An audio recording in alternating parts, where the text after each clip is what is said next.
I first discovered Napalm Death probably July, August 1985 at a local pub, the Mermaid on the Stratford Road. I'd heard about the hardcore concerts that were taking place there on Fridays and Saturdays. So I took a visit up there one day, and Napalm Death were supporting some other artists. Liked very much what I saw a flyer that they were playing the following week. I think there was like an instant attraction to Napalm sound. It's different to what they're doing now, and certainly different to what they were doing when I joined and started collaborating in the writing of the material. They were a three-piece outfit: drums, bass, guitar, bass player, singing as well. And that comprised of Justin Broderick guitar, Nick Bullen bass vocals, and Ant Miles, also known as Rat, on drums. They had a more hardcore anarcho-crass style sound with influences from Chaos UK, Disorder, Amoebics, Crass, Joy Division, certain bass lines, even certain beats. Very Joy Division influence, I would say so, definitely. Nick very much likes his Joy Division. It was purely a passion for music, wanting to get behind the kit and play with some like-minded individuals that wanted to play heavy, extreme music. And I think me, Justin, and Nick all shared that concept. Nick was a lyricist, and I guess he took his lyrics from various political points, social points. Yeah, I mean, Napalm Death's political lyrics were like pretty entwined with the band. It's a bit of a throwback to their prehistory before Scum, coming from the anarcho-punk scene. Napalm Death's vocal style was unique and pretty groundbreaking. That goes without saying, really. If you follow the independent music scene before Scum, it was the grindcore growl that Nick Bullen sort of invented, and it was kind of a follow-on from the hardcore punk bands that predated them, but it was much more extreme. It was it came to define grindcore, that vocal style, and they pretty much encapsulated it on that album. I mean, the fact that their music, their lyrics were actually about something was kind of like a breath of fresh air at the time, because there's nothing wrong with the standard metal lyrical concepts of singing about either Dungeons and Dragons or horror or war, all those things. There's a place for that, but with Napalm the songs were about real things, about real lives, and about real political ideas, and all. I'm an artist who works a lot with text, and one of the things that helped me think about the way text is used or the way language is used was the kind of vocal style that Napalm Death developed, and particularly that you hear kind of developing through the course of the record Scum. At a certain point, language ceases to function, like it ceases to be able to communicate in a normal kind of way. Like when you have kind of a whole group of kind of messages which are kind of competing against each other, and a kind of almost interchangeable kind of set of systems of beliefs, that kind of saying something in its own right doesn't really actually affect any change. And I think I was really interested in this kind of passage in Napalm Death, and the use of the vocals from meaning in a normal kind of sense to something which was kind of a lot deeper and basically more primal. Like it was a way of using language to express something kind of like emotional and political, but doing by stepping outside of the normal kind of rules. Basically, me and Justin became friends, I'd say, around about November of that year, November 85. We were both drinking at a local pub, the Barrel Organ, and which was a sort of indie, punk, psychobilly hangout on weekends. He just come to me the one night and just told me that they're having problems with the drummer. I asked why, what the problems were. He said, they wanted to get a bit more metallic influences in the band, possibly play faster. He knew that I like to play the drums fairly fast. I was playing in a local hardcore band called Anorexia, and he asked what I thought about joining, to which I said yes please, I'd love to try out for that, which I did. Me and Justin rehearsed in my bedroom at home, my parents' house, while my mother was at work, and after several rehearsals I had the songs down. After hearing these songs enough times from seeing them at the Mermaids on endless occasions, sort of half knew the songs anyway, so to get behind the drums and play them and just add a little bit more heaviness, faster, it worked out. This is where I fucking grew up. This is where me and Justin rehearsed. My first ever rehearsals took place in this house, so with Napalm. Okay. If you want to come and have a little look while the folks are out, not a problem. Cool.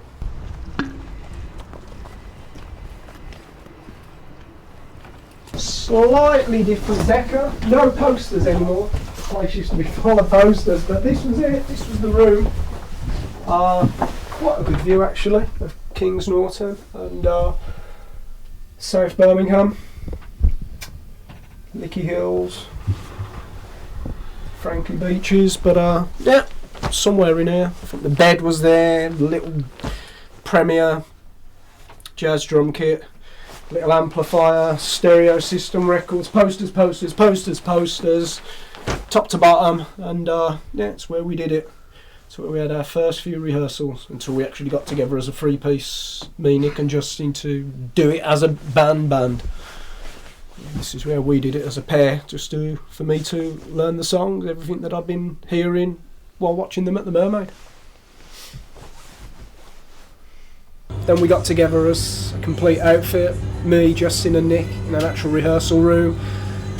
I would have thought that happened around January of 1986, about 3 weeks prior to my first concert with Napalm Death, which was the 18th of January 1986 at the Mermaid, supporting Amoebics. Quite a big audience, quite a big band to support. Maybe I was nervous, maybe not, can't remember. Just remember we did it. It went down really well with the audience. It was a new, refreshed, I think, Napalm Death, faster, heavier, and that was it, no turning back. Back in the early days, let's say in 86, we were doing the odd gig here and there, Sheffield, Mansfield, Nottingham, Birmingham. We were the resident Mermaid act, as I mentioned earlier. So no, there were no tours then. Daz Russell, the local promoter, he used to put all the hardcore gigs on, all the punk and hardcore gigs. He'd have his little chair or stool, whatever there, his table for collecting, maybe some fanzines, some demos to sell from bands. Up the stairs, turn to the left, and you had the function room, which had a very small stage, half a foot. The place held about 400 people, and on some of the hardcore matinees, as they used to be called, on a Saturday, it'd start at midday and wouldn't finish till 11, and he'd cram anything up to 20, 24 artists from Chaos UK to Amoebics, Antisect, Conflict, and Napalm were lucky that we got to play with some of those bigger bands that we probably used to watch as kids, and down the road at Digbeth Civic Hall. So yeah, this is the venue. What was the atmosphere like in there when you guys were playing back in the day? Always a good buzz, friendly people, a lot of people drinking local scrumpy, a lot of the crusts, the hardcores, they'd come with their little tubs, including Nick, who enjoyed a good tot or two. It was friendly in there, never no fighting, never a bad atmosphere. The Mermaid was run by an Asian family, and I think their policy was, you respect us and we'll respect you. Never saw a fight in there. There never was any fighting. People come to hear music, to get up, have a pogo, have a mosh, just listen to some good music basically. It was just a good, friendly meeting place where you could get on stage and do your thing and we certainly did that on more than probably 100 occasions. So we're going on. And I'd stopped coming here probably 87, early 87, as I was getting the new Napalm together with new members and starting to rehearse for the B-side of Scum. Yeah, that's it.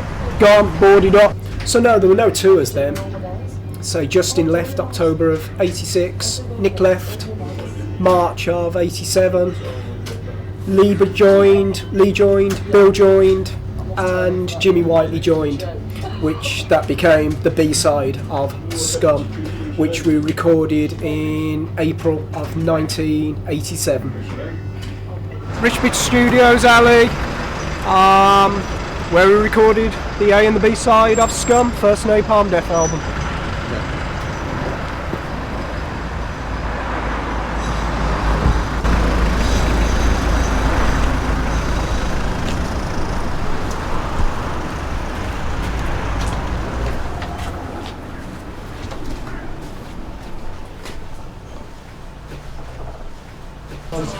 Still got the smell that I remember. I hadn't been here since probably 1988. So no, nothing's changed. Reception, snack bar, rehearsal rooms, studio upstairs, dance studio. No, that's changed at all. Definitely changed. They've got a lot more stuff in here. A couple of leather settees, but it has moved around. But yeah, we used to come in here just so we could play loud. The session engineer was a fellow called Mike Ivory, who's obviously been with me since.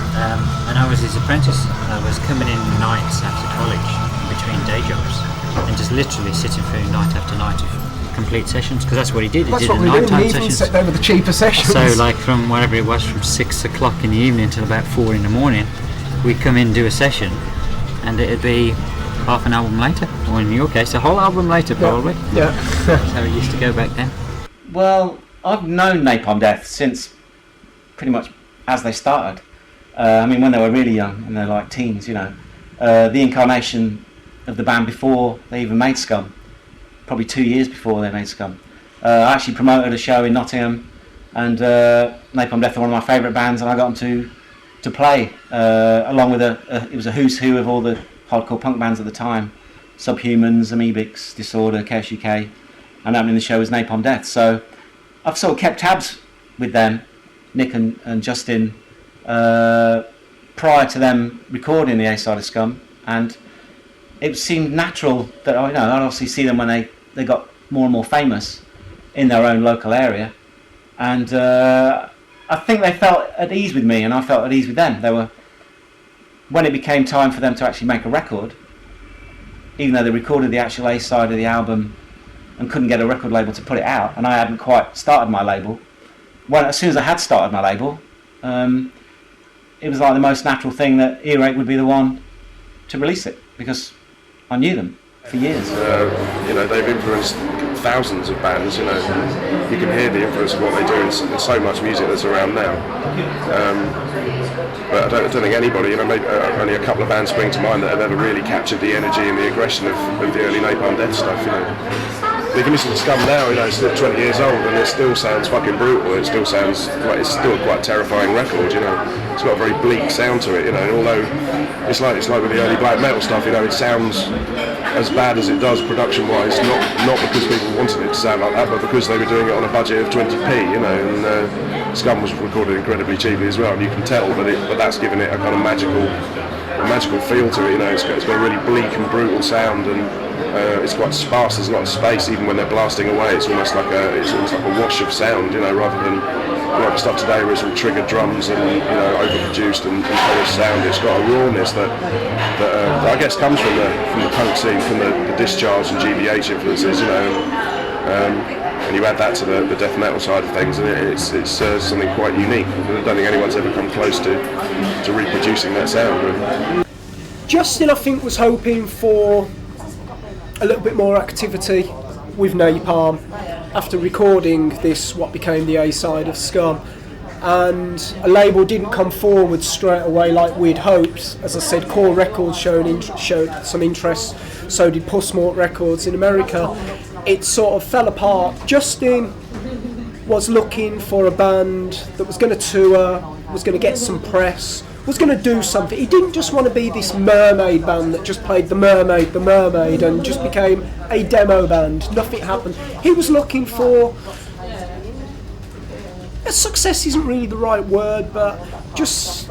He wanted to get out there and do something. He had a hunger, and he got the offer to play drums, moving from guitar to drums for a local band called Heather David, who signed to Blast First Records, got produced by Steve Albini from Big Black, who came over to produce that particular record. Heather David had been around since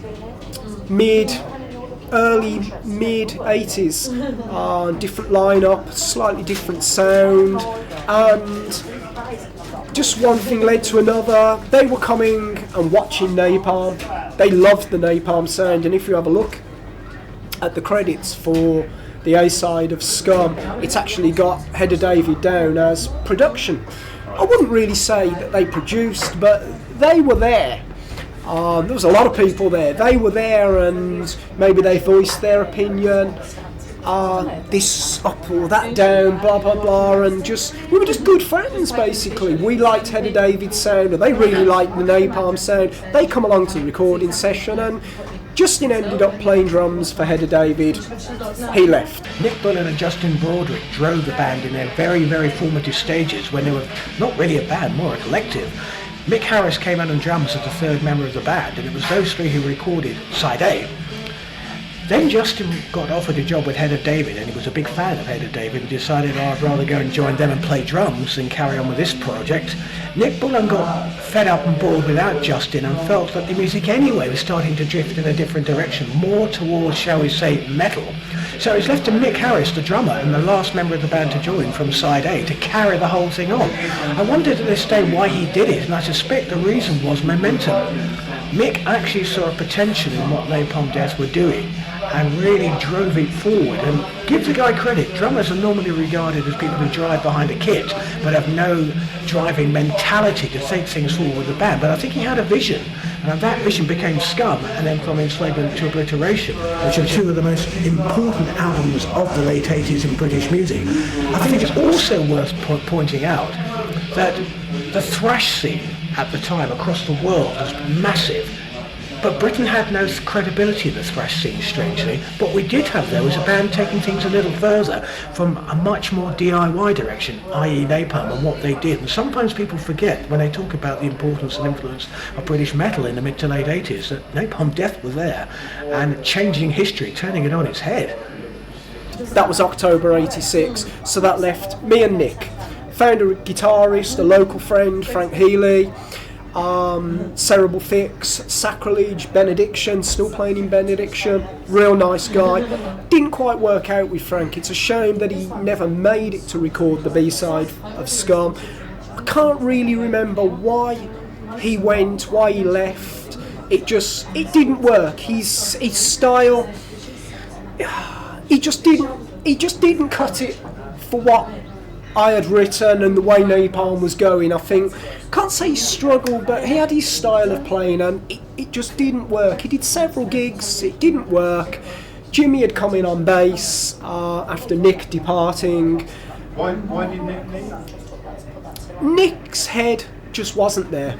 Nick was at university spending all his money on alcohol, I have to be honest here, and he was turning up to rehearsals extremely drunk and really falling about the floor. He just wasn't interested, and as much as I got to be honest in saying it, this is what happened. I had to approach him the one day at one rehearsal where there was me there, Nick was there, just vocals then. We were just having Nick on vocals because Jim had joined on bass and Frank on guitar. And I remember having to say to Nick, look, you just don't seem to be into this no more. You're turning up really drunk, late. You know, do you want to do it or not? And I remember he just walked out of rehearsal. That's the last I saw of Nick until he joined Scorn. And The lineup for the B-side, as you know, it was splintered. We had Bill Steer in Liverpool, the Wirral. We had Lee in Coventry, and the two nearest from Kings Norton would have been me and Jim. So even though we all knew each other and it all worked well, we only got together to record the B-side. We got together for one rehearsal, which was the evening prior to going into the studio. All of Napalm's rehearsals came from probably the gigging. That's how it got tight. They rehearsed the Mermaid. Yes, to be honest. I went to Bill's in Liverpool, the Wirral. Bill had only just left school, was about to start university, and his parents were a little bit reluctant to Bill coming to Birmingham by himself. And he said, well, Mick, yes, I'd love to join Napalm, but could you come to Liverpool to rehearse? My parents don't want me to come into Birmingham. So I said, that's not a problem. So I trundled down to Liverpool with my little book of songs that I'd written. Bill living in quite a big house, had got his own floor in this house with his own rehearsal room, because he'd already got Carcass. So he'd got the drums in there, bass amp, guitar amp. So just me and Bill jammed for 2 separate days to get these songs as tight as we possibly could. Still own the tape recording from those sessions. Bill was just a natural. He was tight. I loved his tone. As I say, it was a dirtier tone because of the down tuning. It just worked. It was perfect. He had it down. He then came to Birmingham to have this one rehearsal, probably about 2 weeks later, after me and him meeting up and jamming at his place, he came and the four of us got together. And even Lee didn't practice the lyrics on the eve of the recording, because it was still being worked. Well, where do I put the lyrics? Lee was cued in on the B-side of Scum. Lee was cued in to every song. Now, every song he was cued in, and I shared some vocals as well on that, on that recording. And again, it was an evening session.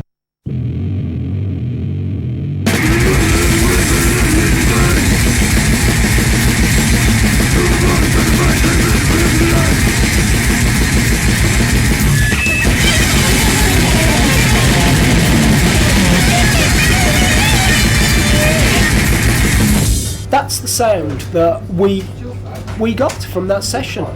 Both recorded very quickly, very cheaply. Both recorded in 8-hour evening sessions and mixed in 8 hours. Both sides? Both sides. 16 hours. 16 hours in total. So the A side was, what you'd get was an evening special rate, and that was recording at night from 8 o'clock at night. Sorry, they were 12-hour sessions. No, they were 8-hour sessions, sorry.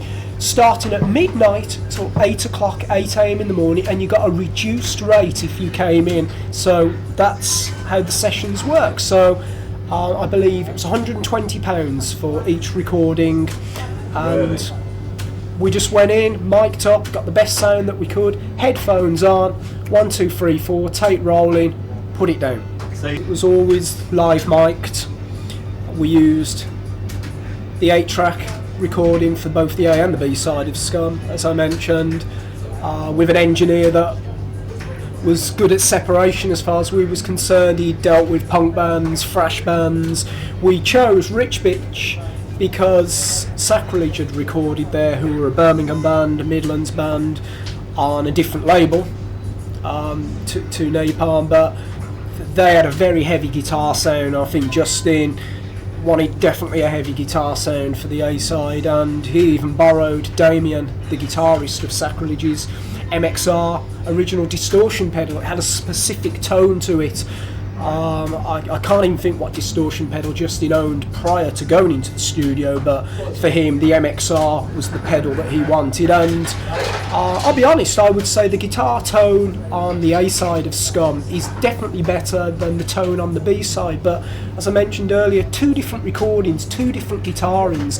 The A side, I don't know too much about tunings of guitars, but let's say the A side is normal, what we'd call concert pitch. If that's the right term. The B side with Bill Steer, and the way Bill Steer tuned his guitar, Bill tuned his guitar 2 below concert pitch. Strings a lot looser, heavier gauge strings. heavier tone bass, a dirtier tone.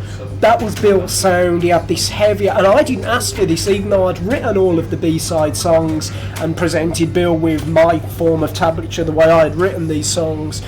Bill had a totally different tone to Justin. It was heavier, but we didn't quite get the cleanness with the B-side. It's a real muffled, dirty recording, the B-side is for Scum. Two totally different recordings. Same engineer, same studio, same 8-track, same drums, same everything pretty much, same backline. Just two different sessions, two different lineups, and we got a dirtier sound on a much dirtier sound on the B-side. It wasn't intentional, it's just that's the sound that we got from that session.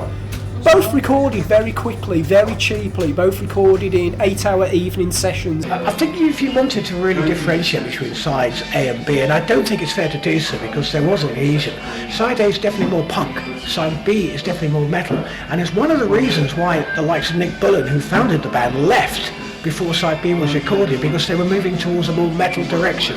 So if you want to take a cut-off, yes, side A is definitely much more from the anarcho-punk roots. Side B was moving much more into metal and getting influenced by a lot of what was going on in the really underground scene at the time. However, I don't think it's fair to split them like that. I think they're part of a cohesive work.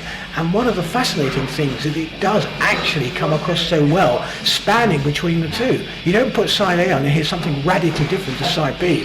Side A continued into side B and it was a natural evolution. I didn't grow up with metal, Nick didn't, Justin didn't. We all come from a punk background. Nick and Justin also came from an early extreme noise, para-electronics background. We're talking Whitehouse, Ramley, Nursery Wound. So no, the metal influence came later, I guess. Justin, as I say, Justin wanted more of a metallic influence. He was getting into, let's say, the thrash side of metal. Your Slayer, Creator, Sodom, Bathory, Possessed. It was Justin that turned me on to metal. Not Nick, not anybody else. Justin introduced me to thrash and death metal. Prior to that, maybe I'd heard at school some Motorhead records with, kids in my school were either rockers or mods. I was the only punk there. I was the only kid listening to alternative music, that being John Peel, indie, alternative, whatever you call it, and hardcore and punk. So the three of us did not grow up with rock. So if anything, it was the last part of Napalm, really, the metal, if you want to call it. It was hardcore, but the crossover was coming from the extreme thrash bands with the hardcore, with the extreme side of hardcore. So that crossover was there, and that really started to come towards the end of 85 and 86, definitely. So we all grew up with alternative music, basically. But we all shared a passion for the extreme side of all of those musics, all those different categories. I guess living in an industrial city, maybe it did have some sort of influence, some impact, just a way of escaping, basically. The rat race, everything around you, just getting together with some friends and creating this energy, forget everything else around you.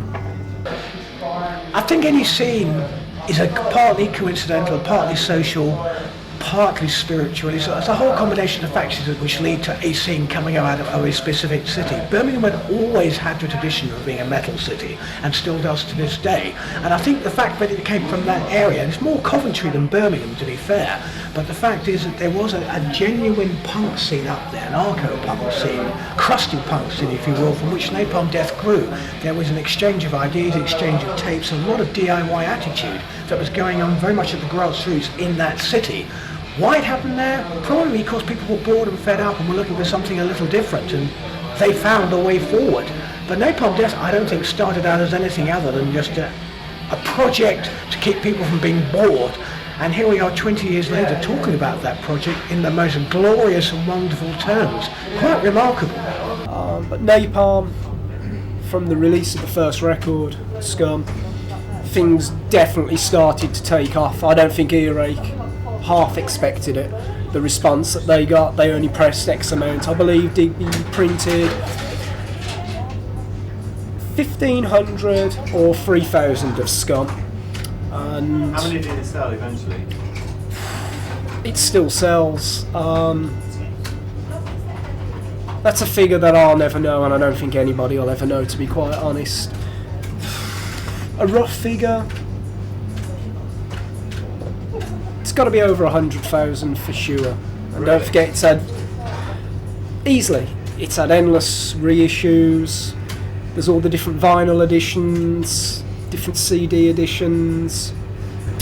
It's never been tampered with as far as remastered, etc., etc., new artwork. Nothing like that's ever been tampered with. Thank God. Is that something you'd like to do? Or? No.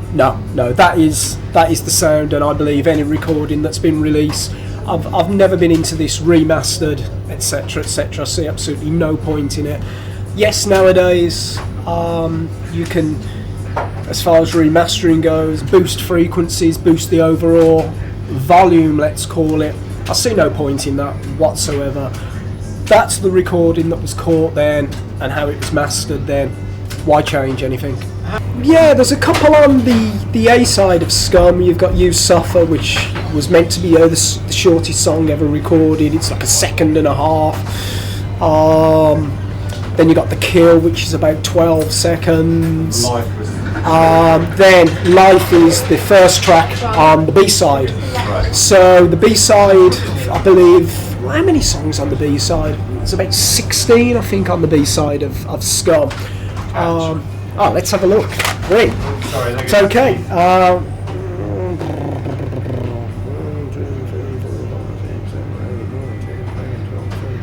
16. Okay, so I guess to keep within a time frame, and especially pressing to vinyl, the A side is certainly a lot longer than the B side. Just as I said, they were a lot shorter, a lot more minimal structured songs on the B side. Just the way I was writing this material. So was it a conscious decision though to make really, really short tracks, shorter than anyone else? yes, not shorter than anybody else, but it was a conscious decision that we want to make these short, fast, extreme songs, condense, just squeeze it in and play it as quick as possible, and just break it all down. You know, we don't need the solos or anything, or the verse chorus bridge gap, verse chorus end. It was just get as much as you could and just break it down and just compact it and So kick ass and do it quickly. do it quickly, as fast as possible. I suppose it's very simple, but it's very simple in a way it's very brutal. Like, I think one thing that is kind of amazing is it's like there's not like long guitar breaks or twin guitar leads or anything like that, and they don't need to be in there. That's the good thing about it. It's kind of reduced down to its bare components, and I think even you get with some of the longer songs on there, which are probably 2.5 minutes long, they actually do something really weird with time, because they actually seem pretty like epic. They kind of, it doesn't feel like a really short song, which it would seem like anywhere else. And I think they do something really odd with time on that record. They sort of, everything becomes really compressed, and because you have these kind of like lurches in speed, there's these sort of incredibly sort of fast sort of passages, and then kind of basically stuff slowed right down, and then that kind of, I think that does something really interesting. It doesn't make it seem like these short bursts. I think they could be 9 minutes long, The first side had a couple of longer tracks on it, and had, I guess, more of a Celtic Frost influence, maybe more of a Discharge influence, and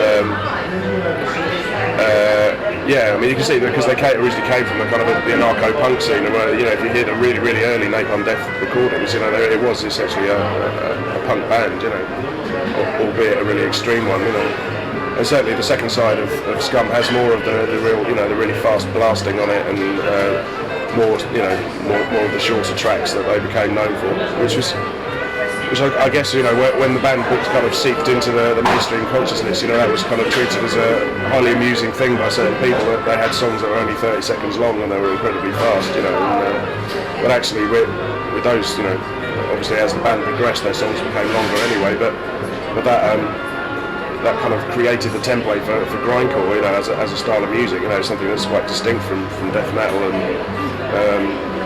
and it was that, you know, the coming together of the punk sound and I guess thrash and death metal influences as well, that made it so exciting, because it was something completely new. It wasn't, you know, there were bands around that were playing fast before Napalm Death, but I don't think anyone had played as fast as they played, you know.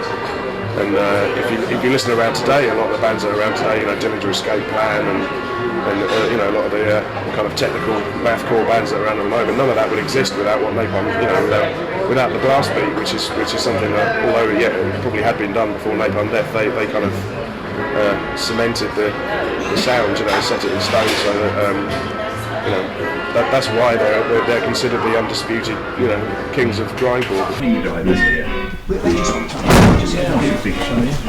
If we can find some lights. There we go. This is the old grey room. Not a lot changed, probably amplification, different drums. But it's as I remember, it's still got that smell, still got that studio smell.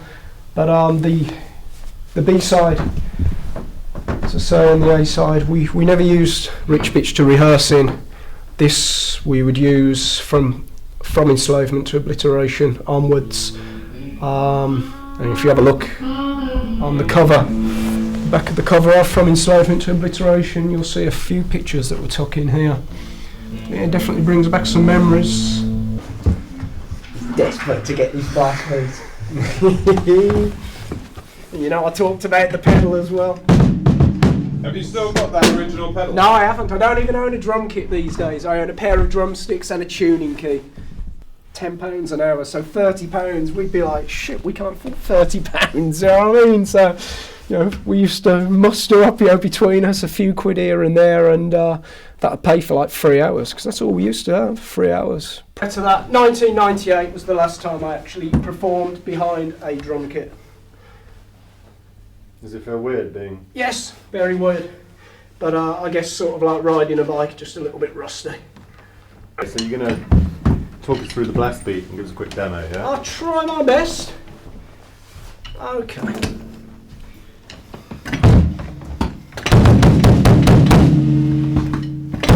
What was this blast beat, mate? Okay, for the blast beat, as I said, very simple beat. The hardcore beat, the Chaos UK beat, the Disorder beat, which really was kick, snare, and with the kick you're hitting the cymbal. So if we wanted to do it slow, then we've got that. For me, as I said, I wanted to play it faster, and the faster the better.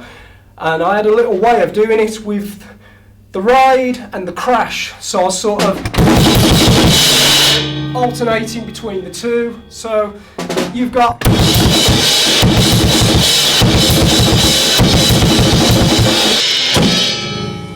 that's as best as I can do it. I need a bit of practice again.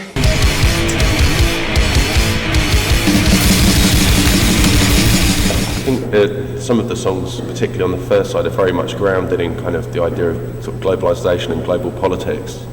And then I think there's a sort of slight shift within the record as it goes on, where I think it becomes much more about, or much more nihilistic perhaps, and much more about kind of more abstract idea of the sort of fate of humanity. And I think it becomes much more nihilistic. I think there's a sort of glimmer of hope that kind of gets wrung out of things as it kind of goes through the record. But I certainly think it's probably, as a historical document and as a reflection on the situation now, I think it's still very interesting. And I think what's really important as well is to remember that this was something that I don't think it was like something that was really calculated to sort of sound like it did. I think it just came as a reaction and a progression, and it grew. I mean, you know, the band were very young as well, so I don't think there was any kind of there certainly wasn't an idea of manufacturing something that people would like to listen to in 20 years' time. I don't think that was even a possibility. I think they just did it, you know, and that was how it came out sounding.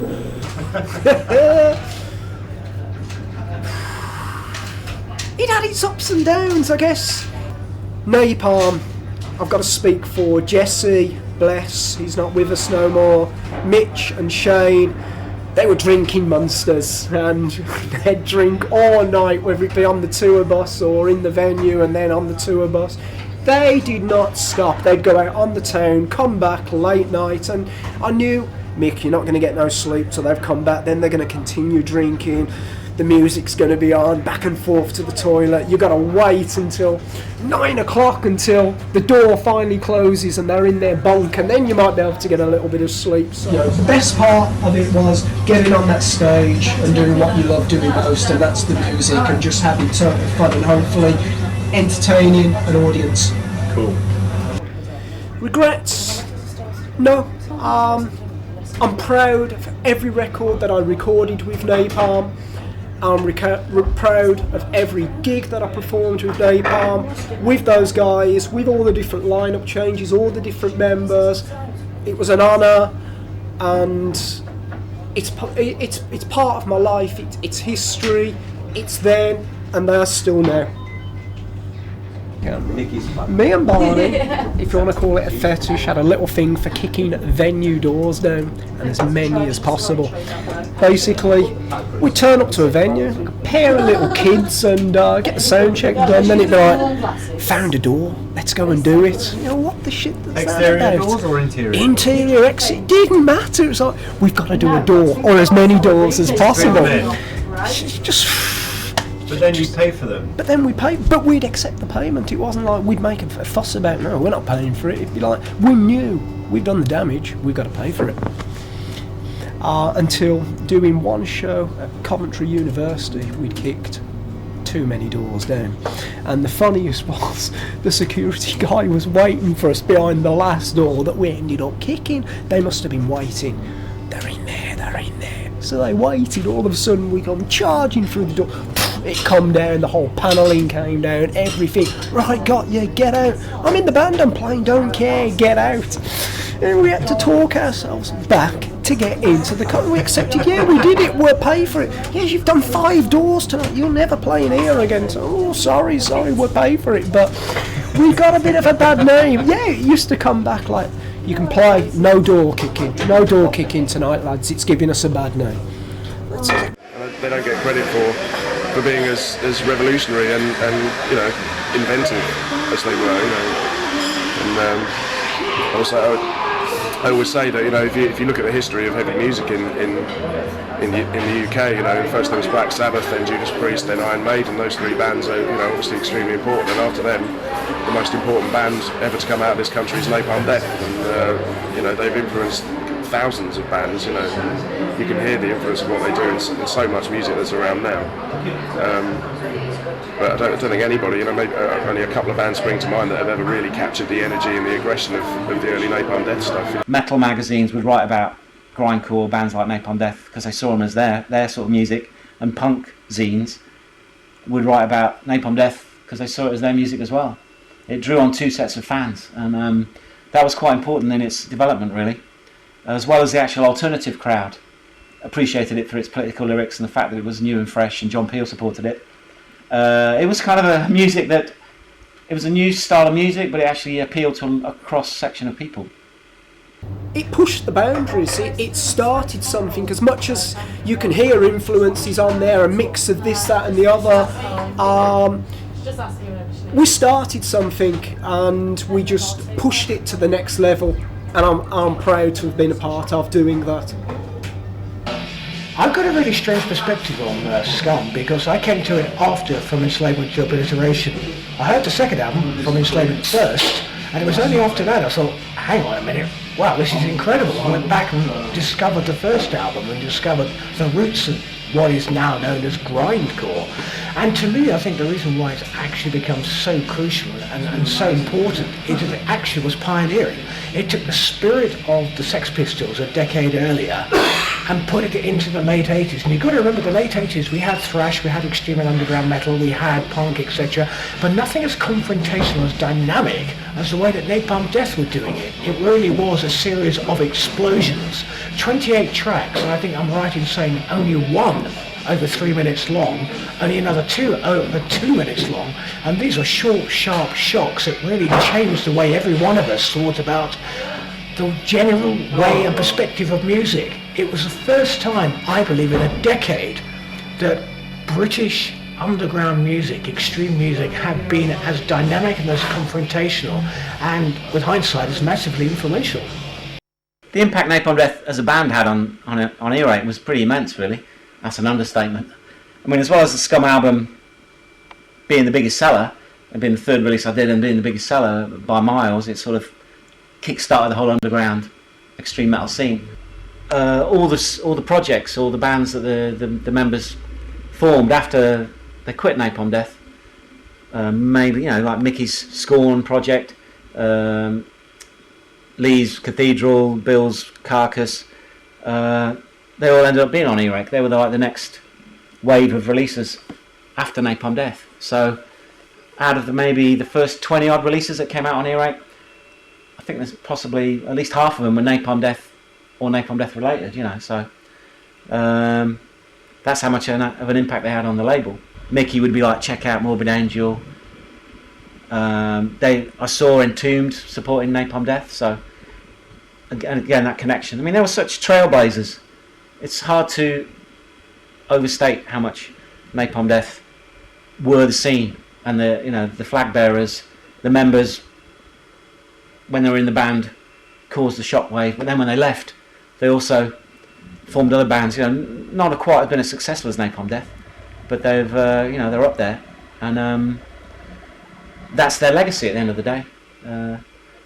It's Earache's catalogue and the legacy of the individual members. Scum to me is what started, if you want to call it, my career, my musical path. It was a springboard to many other things, and something that I'm so happy to have been a part of as a member, as a songwriter. It's a bit of history, I think, and I believe, and very proud moment of my life, without a doubt, and respect to everybody that has given some time to that.